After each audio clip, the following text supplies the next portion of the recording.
Today I'm doing something a little different. I'm going to use found objects and air dry clay to sculpt a robot. That's right, a robot. We're making a robot. For my nephew William's 7th birthday, which was like a week ago. Aunt Rox is a little behind schedule, but it's okay. It's gonna be great. Let's get to it. First thing we're gonna do is get our materials out. We've got clay, we've got paint for later, and I've got a bunch of random things I found in my toolbox at home. We'll use those later. But first, we're gonna rip off some big pieces of clay for the body, the head, and the feet of this little guy. So you need a bigger chunk for the body, of course, a little bit smaller chunk for the head, and I'm gonna first start with the head, just making a rough square shape with my hands, not being too particular. Same thing with the body, obviously a little bigger than the head, and we're just gonna make a rough little feet shape. I decided to make them look kind of like moon boots because he's a robot and they're gonna be chonky little boots. So just shape them in, don't be too particular. Okay, so now we're just gonna smooth out these pieces with a little bit of water. All you gotta use is your finger or a tool and just kind of smooth over the surface and get rid of any little bumps or blemishes that you don't want in your final piece. Since robots obviously are usually made of metal, we want all of our pieces to be nice and smooth, so when we paint them, they have a sheet metal kind of look to them. Make sure his feet are about the same size too. Not that it's that important, but you know. Anyways, okay, we're gonna first start with decorating his head using a couple of little bolts that I found in my toolbox. And I'm gonna make little holes for these bolts first, because if you just try to push them in, you're gonna distort your head a little bit. So make little pilot holes before you push in your eyes. Now I'm gonna show you how I'm attaching his head so that it will kind of have a bobblehead effect. You'll be able to turn his head every direction. So you just kind of cut a hole in the bottom, and you want to make sure it's big enough to fit a bolt and the head of a screw inside. When you fit the bolt in, you want to make sure that the screw head still has a little bit of wiggle room in the top, so when we seal it in there, his head still pivots around. Once you have enough space and you've got a good range of motion, you just put a little extra clay, work that around the bolt to make sure that when this whole thing dries, it stays right where you want it. Now you've got a little pivoting head. And now we're just going to add some details to his head, like a little crooked smile, give him a little more character. Looking really cute. And I think he needs some ears, so I'm going to take a couple more odd screws that I found and kind of place them in where there would be ears. Obviously put little pilot holes first so you don't smush them. And now he's got a cute little face. So now we're gonna work on the little shoes.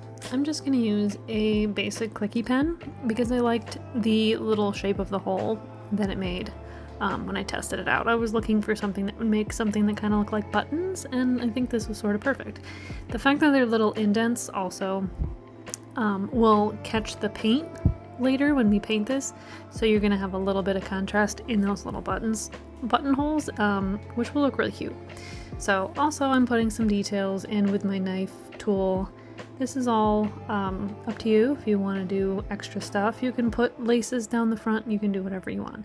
I wanted these to look kind of like moon boots, so here I'm just gonna add little treads on the bottom of his shoes. Very simple, just making sure they're evenly spaced. Do it on each foot. Super quick. And then when these are painted again, you're gonna have a nice little contrast ridges. Kept dropping those. There they are. Aren't they cute? Okay, and now, important part. We gotta put the legs into the boots. So same thing as before, you're gonna put a little pilot hole so that you can get it started. And then you wanna twist the screw in like you're really screwing it into something. You don't want to just jam it in there because we actually want there to be a little bit of thread in the clay for later. So there they are. So now we're going to put our shoulders and hip joints in. I'm going to start with the hips, and I'm just going to cut the corners off of our bodies so that the hips have something to set into. Obviously you want them to be as even as you can, and to go back in with your water and smooth these out so that they look nice. And then Of course, since I put little buns on everything that I make, I had to give this robot some cute little cheeks. Even though, yeah, he's a robot, it's unlikely, but you know what? I think it's a cute little detail that when it's all said and done, I'm gonna be happy I put it there. So we're gonna go back to the hips. We're gonna twist these in. Again, you want threads, so don't just jam them in there, turn them so that the clay grabs on to your threads.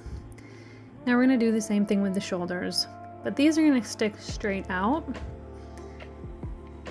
And now, same thing with the entire body. This you gotta be careful. Screw it in slowly. Make sure you don't hit any of the other things that are inside the body already. Can be a little tricky. Now that we've got the head attached to the body, I am just gonna put some cute little details in the front of his chest. Maybe a little control panel, just kind of draw that in with my tool. And I found just a random bunch of little screws and shiny things that I thought looked kind of like buttons, so that's what I'm using here. You can use pretty much anything. Of course, this is open to interpretation. I also decided to give him a little heart because he had a very sweet little face. And since there was a little extra room, I decided to get my pen back out and make a few more buttons on the front just to fill some space. And I found this weird pull chain, I think, from my old ceiling fan, which made a cool little pattern that looked sort of like a belt or a seam, maybe some rivets. So that's what I decided to do with this. So if you happen to have one of these, it makes a nice little effect. So now we need to let our robot dry. It might take a day or two depending on the type of clay that you use, but after he is fully dried, he should be nice and hard. And the first thing we are going to do is take the screws out of the feet, which you want to do very carefully. We want to keep the threads that are inside the shoes intact because we are going to put that back on after we're done painting. So I grabbed some water and some paint and some brushes, just some acrylic paint I had lying around, nothing super important. I didn't go out and buy special colors, but I had a little bit darker gray and a couple kinds of silver, so I decided to mix up a darker silver as my base coat so that we can get a little bit of depth here. And I'm going to use this lighter silver to kind of brush over the whole thing and make him a little more metallic looking. So that's what I'm doing here now, and that's where you're going to see a little more contrast in all of the little crevices that we made. They're going to stay a little bit darker, and that way you can see them a little bit better when he's done. So he's a shiny little guy. Give him a little tiny heart in a different color just to highlight that. I also decided to highlight his face features a tiny bit. All I got to do now is clean up my space and wait for him to dry. Our last step here is putting this guy together. Now we need some arms and legs. So we are going to thread the screw through each hip and put the shoe back on. Do this very carefully. It might take you a second to catch the threads, but I promise they're in there, and once it goes back on, it'll be a piece of cake. So there are his little feet. He sits straight out. Not a ton of range of motion. You could use something different for hips, but this is just what I had. And I'm using these little wing nuts for hands because I thought they were adorable. They spin around. They kind of just looked like little robot hands to me. So we're doing the same thing, only I use these little wooden balls to hold these on, but an easy alternative would be nuts and bolts. Just put a little nut on the back instead of one of these little wooden balls. Same sort of effect. And here he is. Isn't he just the cutest little guy? He even wiggles his fingers. Don't forget about those little butt cheeks. Okay guys, here he is.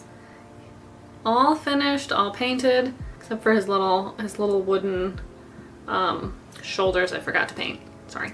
How cute is he? Sits in the palm of your hand. What a cutie patootie. Thanks for watching, and don't forget to subscribe. Bye.